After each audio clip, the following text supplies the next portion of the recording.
You are listening to Vaccine Voices, an educational series presented by the IPRO QIN-QIO.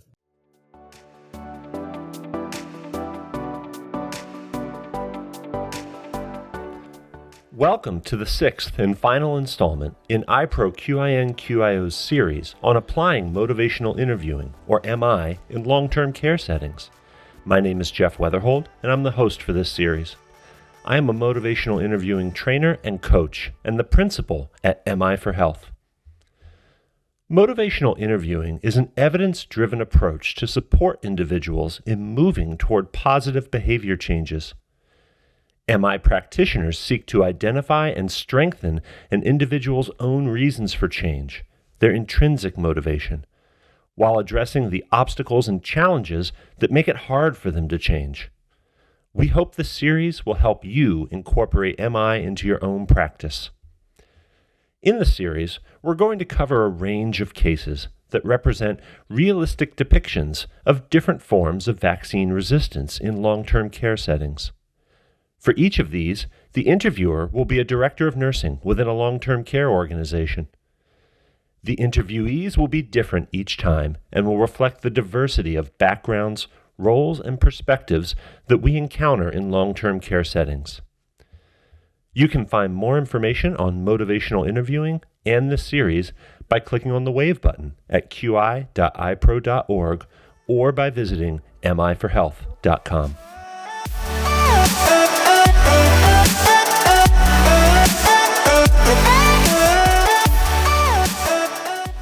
For today's case, we will be speaking with Carter, a resident in the adult long-term care facility where you work. Carter has adamantly refused all vaccinations since arriving at your facility 2 years ago. He has consistently been hostile toward attempts that the staff have made to speak with him about vaccination. Carter is one of 3 residents in your facility who are most vocal about their opposition to vaccination and their political views on the topic. In the last year, 2 additional residents have cited conversations with Carter as a reason for reconsidering their own decisions to accept COVID-19 vaccines. You don't think it's very likely that you'll be able to change Carter's views on vaccination. You are hopeful that you can convince him to be more respectful of others' decisions without challenging their views. Come in, come in. Hi, Carter. How are you doing today? I'm fine, just fine. How are you? I'm well, thank you. What brings you all the way over to my wing? I just wanted to check in with you. It's been a while. Well, I suppose it has. I'm still here. You can see that. Not getting around as well as I used to, but I make do. They keep trying to get me to use a walker. The staff recommended that you use a walker to help you avoid falls. They did. I hate it, though. I'll use it when I need it, but I get around to the common area just fine. So if that's what you came here to talk to me about, you can consider me warned. I get it. That's not what I came to talk to you about. I try to connect with all our residents each year about their care planning. Part of that is discussing the annual COVID-19 vaccinations that we recommend for all residents. Come on. Every year this comes up. Every year I have to tell you all no. Do we really have to talk about this again? You feel like you have already clearly communicated your preference on vaccination. That's right. I thought you all would have received the message by now. But all right, you have a job to do and maybe you have to try every year? No luck this year. And I don't like your odds for next year either. Vaccination is not something you were open to considering, and you understand how important it is to us. I know what you think. Everybody's supposed to get their shot and keep their head down and not ask too many questions. That's your plan. Can you tell me more about what you know about the COVID vaccine? You want to know what I think about COVID? I think there are lots of people getting rich off of scaring most of this country stupid. That's what I think. Pharmaceutical companies and the government creating a panic just to profit from it. Create the problem, sell the cure, frighten people into taking something they barely understand. Great for business, making a ton of money. Great for the government getting to keep us all in line and tell us what to do every day of our lives. Terrible for the rest of us. But turns out, lots of people don't even mind. You have very strong feelings about this vaccine. The Democrats won't be happy until they've taken every risk and every decision away from each of us. Everyone should just fall in line, but not me. I'm not one of these sheep. You have the right to make your own decisions about your political beliefs and about whether you accept vaccination. I want to make it clear that I'm not here to try to get you to do anything you don't want to do. I will support your decisions, whether I happen to agree with you or not. Well, good. If you have questions about the safety of the vaccines, I want you to know that I am happy to answer them. No, I'm perfectly capable of finding my own information. Thank you. I'm not taking information from you. You're doing their job for them. It's very important to you that people be able to make their own decisions about vaccination. You got that right. Over the course of the previous episodes in this series, we've talked about many skills that you can use to introduce elements of motivational interviewing into your own practice. What we haven't talked about is the structure of a conversation. MI-informed conversations are typically broken down into a sequence of 4 tasks: engaging, focusing, evoking, and planning. We will talk more about each of these today. What has transpired so far is the interviewer's effort to engage Carter in the conversation. When we engage an interviewee, we endeavor to create the conditions for a successful and supportive conversation. Engagement relies heavily on active listening and reflection. The process of engaging helps both parties get to a place where they are clear on what conversation they are having, or, in this case, what conversation they aren't having. It has not been a smooth process for the interviewer so far. One of the most challenging aspects of this conversation is its political component, which is part of many people's aversion to vaccination. Linking a decision about vaccination to political beliefs is a kind of sustained talk, in the sense that it is much harder to reconsider a belief about vaccination when it is linked to a set of other beliefs. It would be great if the interviewer could ask Carter to separate his political beliefs from his opinions on vaccination, but that's not realistic. Pushing back on sustained talk is never the answer in MI. Additionally, it's rarely helpful to engage with the political elements of someone's concerns in a professional or healthcare setting. The interviewer is aware of this. Yet, as with all sustained talk, there is a risk in ignoring Carter's comments. He might not feel heard or understood. The challenge here is to acknowledge Carter's statement without making this a political conversation. The interviewer chooses to emphasize Carter's autonomy over both his political beliefs and his decision on vaccination. You have the right to make your own decisions about your political beliefs and about whether you accept vaccination, they offered. I will support your decisions whether I happen to agree with you or not. Hopefully, this helps Carter feel heard and understood while putting control firmly in his hands. Carter isn't open to reconsidering his decision on vaccination or to receiving information, so the interviewer will have to take a step back in order to begin to focus this conversation on a common goal. You are frustrated to be having this conversation today. I keep telling you all the same thing, and you keep not hearing a word of it. Okay, I'm here to listen today. You feel like we are pressuring you to consider something you aren't willing to consider. You have all been doing that for years. I am sorry you feel that way, and I think I understand more about why now. It's important to you to know that we have heard and respect your opinion on vaccination, whether we agree with it or not. You don't feel like we have done that. I do not. I would like to be able to have a conversation with you about this without you feeling pressured. Well, I don't know what the point of that would be for you. But sure, isn't it your job to convince us to take these? Transmissible illnesses like COVID are a risk to all our health and well-being at the facility. My job is to make sure that all our residents feel like their decisions regarding vaccination are heard and respected, and that we have informed those decisions when residents have questions or concerns. All right. I have heard from other residents that there have been some arguments over vaccination that you were a part of, and that you have suggested they ignored the medical advice they received from the staff. There weren't any arguments. People deserve to know how dangerous these vaccines are. If your staff won't tell it to them straight, then I will. People's safety is important to you, and you said earlier that it was very important to you for people to be able to make their own decisions around vaccination. Well, they are making the same stupid decisions that everybody else is making.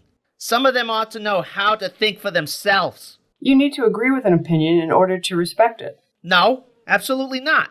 Then it is possible to show respect for an opinion without agreeing with it. Sure, of course. That's what you asked from me earlier, to respect your opinion without agreeing with it. Well, that's right.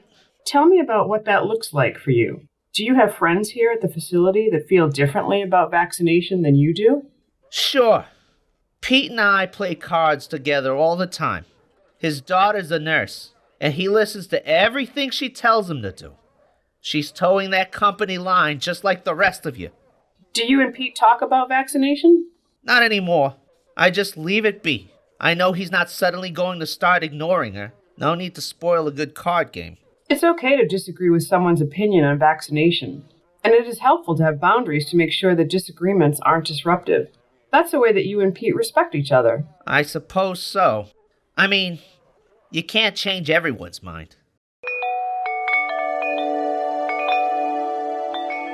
The interviewer has shifted from engaging to focusing in their conversation with Carter. The task of focusing requires that both parties work together to ensure that there is a common understanding of the direction for the remainder of the conversation. Note that much of what came up in the engaging phase has influenced the focus of this conversation. Carter isn't open to vaccination, and that isn't likely to change today. He isn't open to receiving and considering information on vaccination. What he is receptive to is a discussion of respect for boundaries and individual freedoms. The interviewer has leaned heavily on complex reflections to accomplish this, including using several double-sided reflections. Double-sided reflections are a specific kind of complex reflection where both sides of ambivalence to change are represented. Double-sided reflections can be particularly helpful when an interviewee might not recognize their ambivalence. Double-sided reflections are typically phrased as a pair of reflections joined by a conjunction. Good double-sided reflections avoid using conjunctions like but or yet. These subtly introduce the interviewer's subjective opinion by invalidating the first reflection. Our goal is to invite the interviewee to objectively consider their ambivalence, not to dismiss it. Consider this example. I should go for a run today, but it's raining. How likely do you think it is I'm going for a run today? Also, the sequence of a double-sided reflection matters. People are more likely to respond to and amplify what you offer second. If there is an element of their ambivalence that you would like to strengthen, it should be placed second. Consider the example from just a few moments ago. It's okay to disagree with someone's opinion on vaccination, and it is helpful to have boundaries to make sure that disagreements aren't disruptive. The interviewer is working to amplify Carter's feelings about boundaries and respect for personal freedom. Let's see where this goes. It sounds like you and Pete have a very positive relationship. Like I said, we get along. We have an understanding. You show respect for Pete's opinion, and he shows you the same respect in return. That's right. What can I and the rest of the staff do to show you that kind of respect? I want you all to stop pushing these stupid vaccines on me every year. I've never needed a vaccine in my life, and there's no way that it's going to change now. You don't want to feel pressured and unheard. I can certainly appreciate that. You don't want me to come into your room and try to make you do something you aren't comfortable doing every year. That would be an improvement. Can I share what respect might look like to me in return? Yeah, sure. It's important to both of us that everyone has the freedom to make their own decisions regarding vaccination. It's my job to help all our residents with their decisions. Some of them feel differently than you do. Some of them have health needs that are very different from yours, which put them at much greater risk for severe illness or death from COVID. I'm glad that you've stayed healthy without vaccines. but many other residents here would likely not have been so fortunate. Well, I suppose everybody can't have my health. No, they can't. I need to be able to help all residents feel safe and respected in making the best decisions they can for their health. That might be harder if they felt threatened by an argument. You're telling me not to speak my mind? If someone has questions or wants to discuss vaccination, then by all means share your opinions. When that's not the case, I'm asking you to consider all the things that could be going on for a resident when they make a decision regarding vaccination before you share your thoughts. Just think it over. Does that sound reasonable? I guess I can do that. We have talked about the tasks of engaging and focusing. This interview has moved on to the third task, evoking. Our goal in an MI-informed conversation is to understand and rebalance ambivalence to change. We evoke the interviewee's perspective to understand their ambivalence better. We learn about and try to strengthen their reasons for change while addressing the challenges and obstacles they perceive. Remember that MI is designed for situations where we as practitioners do not have control over an individual's decisions. We enter an MI-informed conversation knowing that the other person will need to make the decision to change. Carter does not want to change his opinion on vaccination. It is not an ethical or appropriate use of MI to pursue this goal any further. Carter does want change, though. He wants to change the way people speak to him about vaccination. He wants to feel like his decisions are more respected. The interviewer has wisely chosen to focus on this as a change goal. They have used Carter's own words, respect and freedom, to reinforce his understanding that the way he speaks to and considers others' views about vaccination contributes to how others speak to and consider his views. The interviewer also introduced another potential motivating factor in the form of concerns for other residents' health needs. Perhaps this helps. Perhaps it doesn't. It can't hurt to plant a seed. The interviewer is about to move on to the final task in motivational interviewing, planning. We plan for what comes next and ensure that there is a common understanding of next steps and follow-up. Not every conversation will reach this stage. Each of the 4 tasks of MI relies on those preceding it. We cannot focus on a direction unless the other person is engaged. We cannot evoke their reasons for change unless we have established a common goal. We cannot plan for next steps unless these are grounded in their own reasons for change. In this case, the 2 parties have aligned on small but hopefully meaningful changes that Carter can make. How are you feeling about this conversation? Well, it's certainly better than hearing you all try to sell me on vaccines for the 47th time. I understand why that's frustrating for you. This is your home. I want you to be comfortable here. I won't come in here next month or next year assuming that I'm going to convince you to be vaccinated. I will do my best to respect your views, and I will listen to you if there are other things I can do. Well, all right. I am hoping that you will think about some of what we discussed regarding how you treat others' views and how that impacts their responses to you. I'm going to answer people's questions. I understand that. Also, it's my professional responsibility to provide our residents with the best information I can. You and I might have different opinions on this. That's okay. But it's important for me and the rest of the staff to be able to do our jobs. Everybody has a job to do. I get that. I really appreciate your willingness to have this conversation today, Carter. I feel like we got to a better place. Thank you for working with me to get there. All right. You're welcome.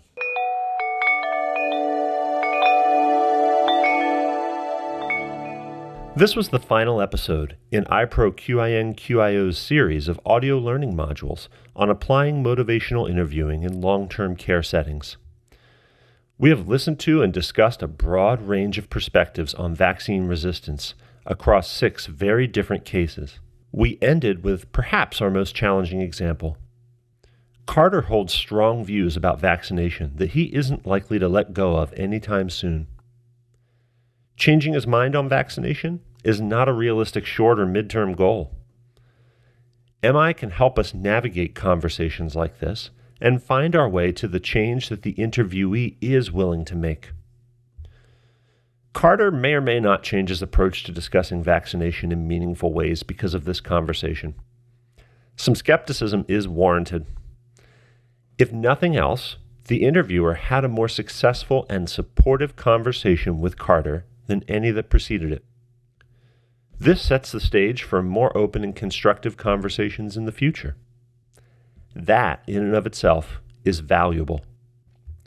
This interview also gave us a chance to put the tools and skills we've learned together to reflect on the 4 tasks that structure MI-informed conversations: engaging, focusing, evoking, and planning. Our goal for this series is to help you incorporate motivational interviewing into your own practice. I have seen MI transform people's approaches to their work from the ground up. I've also seen people choose to adopt a few tools that they find helpful and easy to incorporate into their existing practices. In either case, MI has contributed something positive to their work. There's no wrong answer. Thank you for joining us for this series. You can find more information on motivational interviewing and the series by clicking on the Wave button at qi.ipro.org or by visiting miforhealth.com.